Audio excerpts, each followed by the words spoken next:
I'm Malachi. And I'm Lazaro. And welcome to your IPoly. Wow, I can't believe it's March already. I know, this year's flying by. You know what else March means? I don't know. More homework or something? No, it means spring, you dummy. Oh yeah, warmer weather and longer days. And spring training for baseball and softball. Let's jump to Aiden and Naomi to hear more about the spring training season. Hello, IPoly. Today we will be getting some insight on our softball and baseball players from South Lake about their upcoming season. Let's get into it.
Good luck to all the baseball and softball players this season. I know, I could never play sport as a job. Way too much work. Well, what do you even like to do?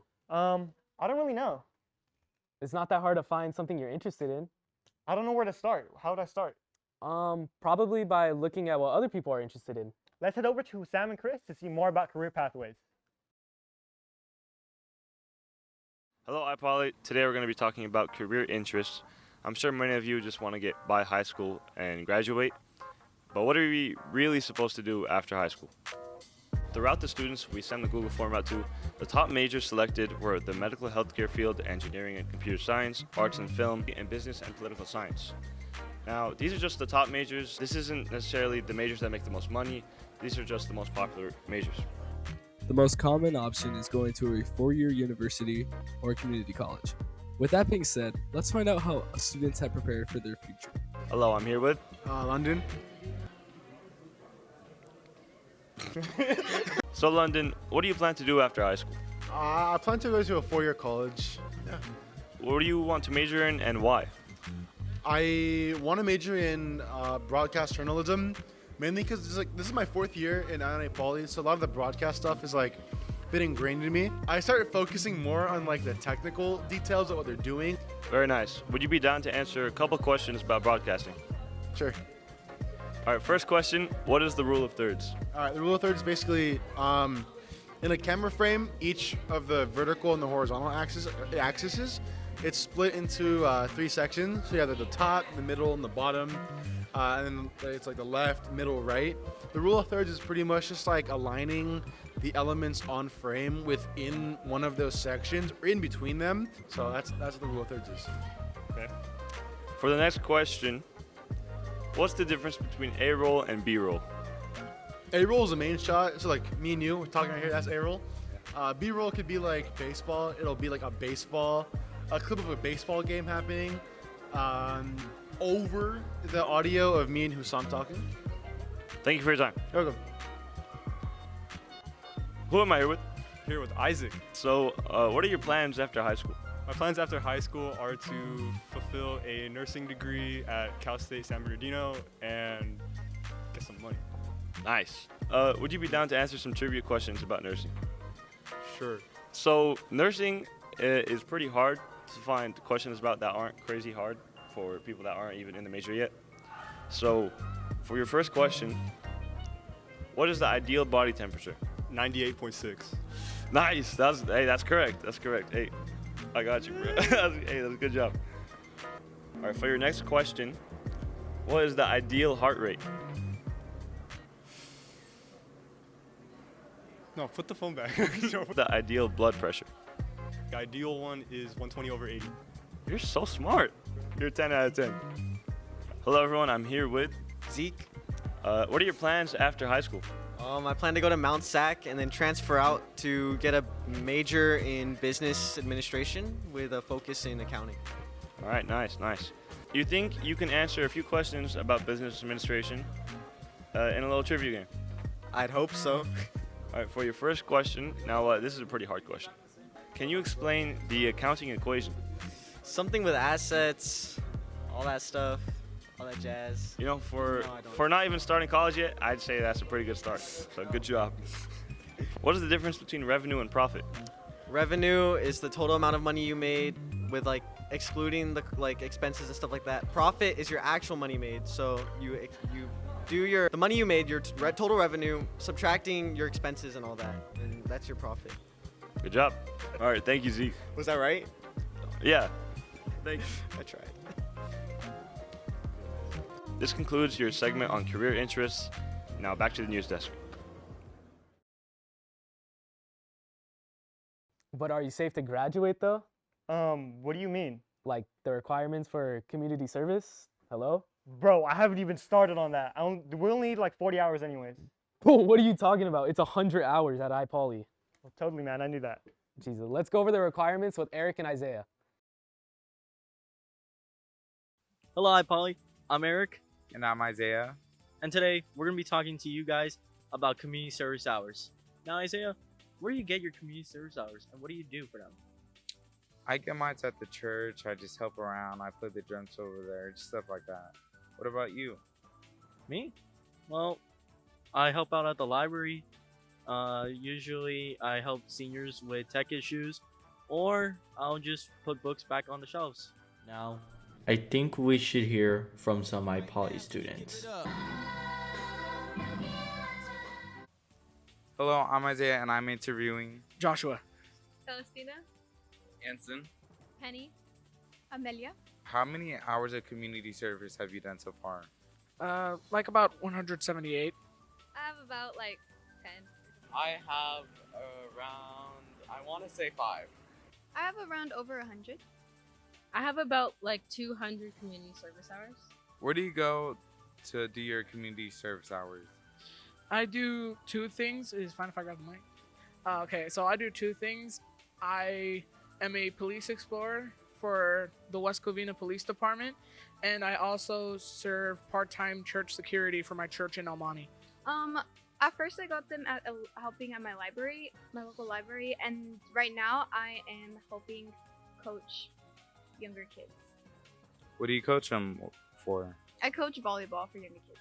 I'm a member of Girl Scouts, and we do some community drives. Like one of them is Warriors for Children, where we package toys to send to underprivileged kids.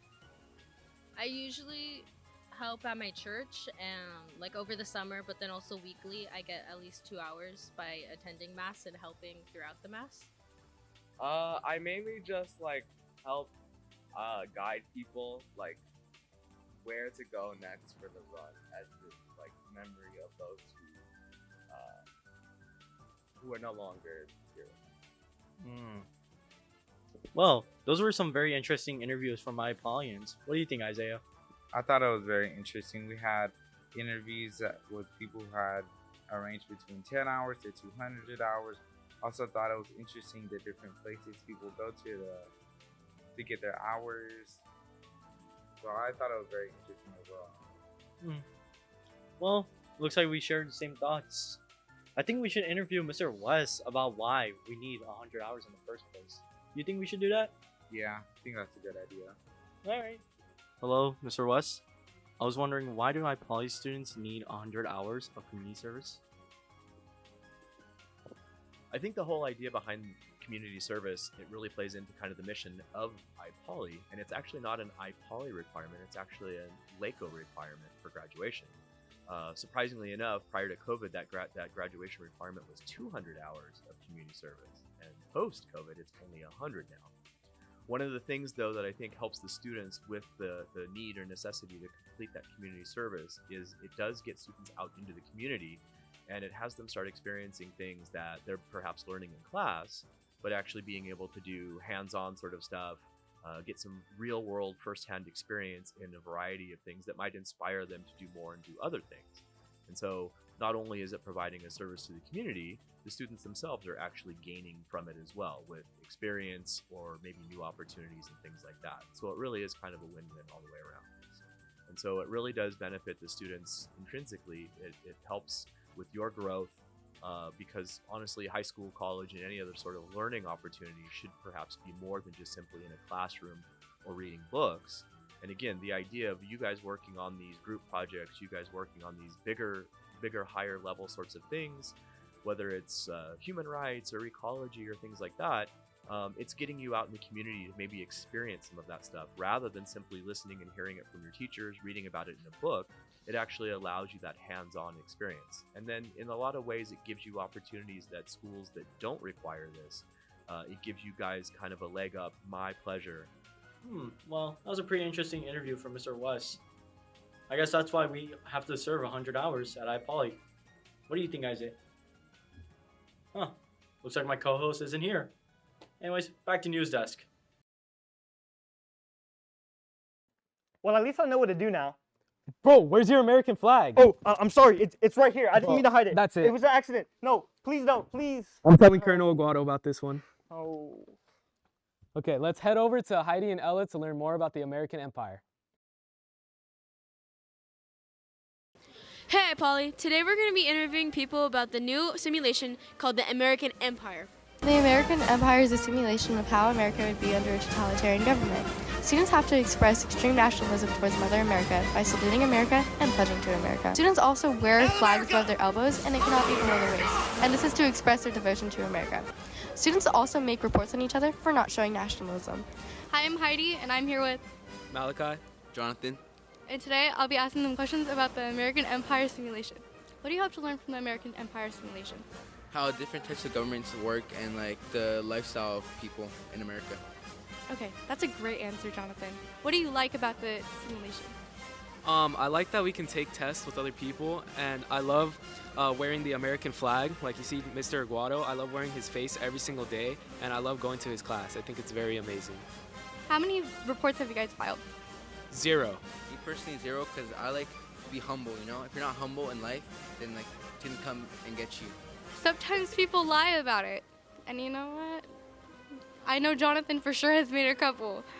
How do you truly feel about America? It's like a love-hate relationship. Like, I know I like wearing the American flag sometimes, but I'm a very forgetful person, so I'll forget it at home and I'll get docked, and Mr. Guado just takes all my money. And I also don't like taking my ID everywhere. I think it's very annoying. How do you truly feel about America?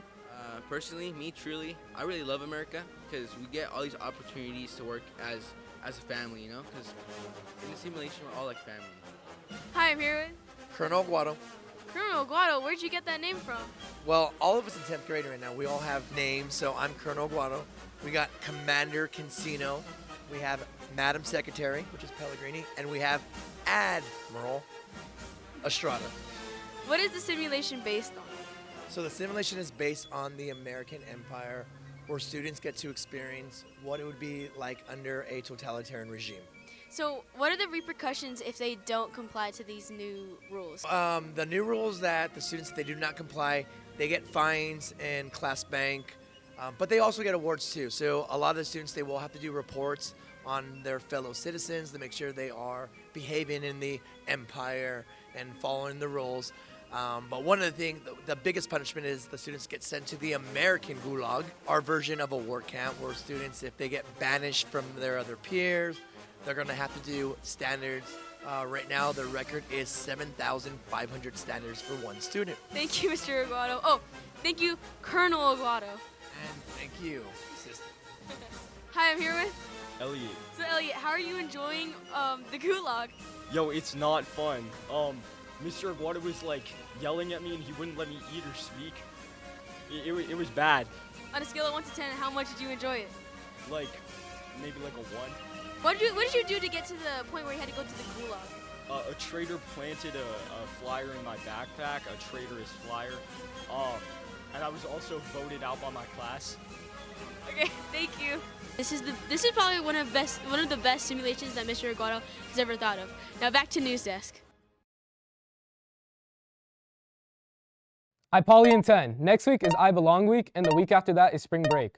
On March 3rd, there is a baseball game at El Monte High School, and on Thursday, March 5th, there is another baseball game at Calvary Baptist High School. Well, that's a wrap on today's episode. Again, I'm Lazaro. And I'm Malachi. And thank you for watching on IPoly. See you next time.